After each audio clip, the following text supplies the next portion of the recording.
Hai, Assalamualaikum teman-teman. Saya Mutiara Boru Aruan dan rekan kelompok saya Salsabila Siti Nuraisa dari kelompok 5 akan sedikit memaparkan bagaimana masa dari VOC.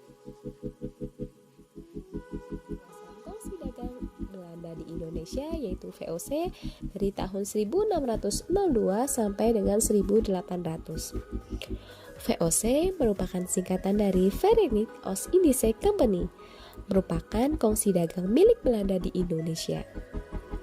Latar belakang didirikannya VOC ini adalah awalnya para pedagang Belanda datang ke Indonesia saling bersaing untuk mendapatkan kekayaan sebanyak-banyaknya. Pada masa itu, Belanda sedang berperang melawan Spanyol dan Portugis. Akhirnya, pemerintah Belanda mempunyai keinginan untuk menyatukan seluruh pedagang Belanda dalam suatu kongsi yang nantinya dinamakan VOC. Secara resmi, VOC berdiri tanggal 20 Maret tahun 1602 berpusat di Amsterdam atas prakarsa dari Prins Maurits. VOC ini dikelola oleh 17 pengurus pusat yang dinamakan Heren 17 atau Dewan 17.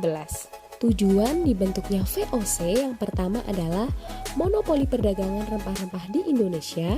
Yang kedua, memperkuat posisi Belanda dalam menghadapi persaingan dengan bangsa lain yaitu Portugis, Spanyol, Inggris, dan lain sebagainya. Yang ketiga, menghindari persaingan yang tidak sehat antar pedagang Belanda. Dan yang keempat, melaksanakan politik kekuasaan terhadap kerajaan-kerajaan yang berada di Indonesia. Pada awalnya, pembentukan VOC ini hanya mengurusi masalah ekonomi atau perdagangan saja, yaitu perdagangan Belanda di Indonesia.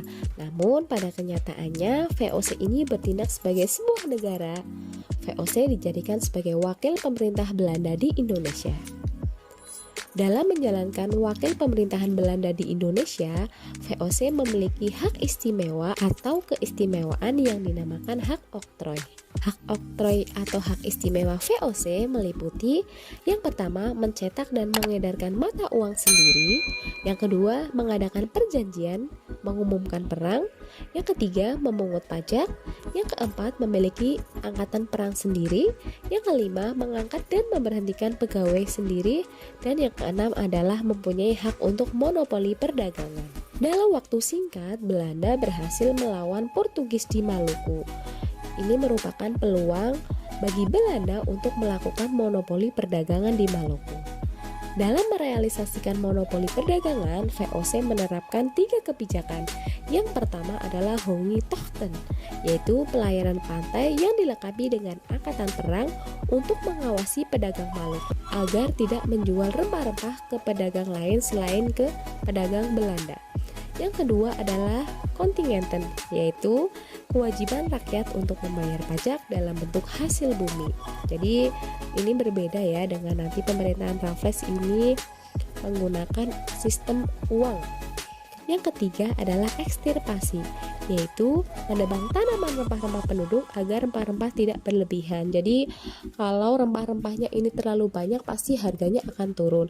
Jadi pemerintah Belanda atau VOC ini menerapkan ekstirpasi agar harganya itu tetap stabil atau mahal. Keberhasilan VOC di Indonesia membuat Dewan 17 atau Heren 17 kewalahan mengelola VOC, sehingga Heren 17 ini menunjuk Pieter Both sebagai Gubernur Jenderal pertama di Indonesia. Pieter Both dalam melaksanakan kewajibannya melakukan tindakan-tindakan seperti yang pertama membangun pos perdagangan yaitu di Ambon dan Maluku, kemudian mengadakan perjanjian setelah Batavia berhasil dikuasai oleh Belanda atau VOC. Batavia ini dijadikan sebagai pusat kekuasaan VOC. Konflik-konflik yang terjadi di Indonesia kemudian dimanfaatkan oleh VOC untuk memperluas wilayah kekuasaannya. Biasanya, para penguasa meminta bantuan VOC untuk memperoleh kemenangan. Mungkin itu saja pemaparan dari kelompok 5. Terima kasih. Wassalamualaikum warahmatullahi wabarakatuh.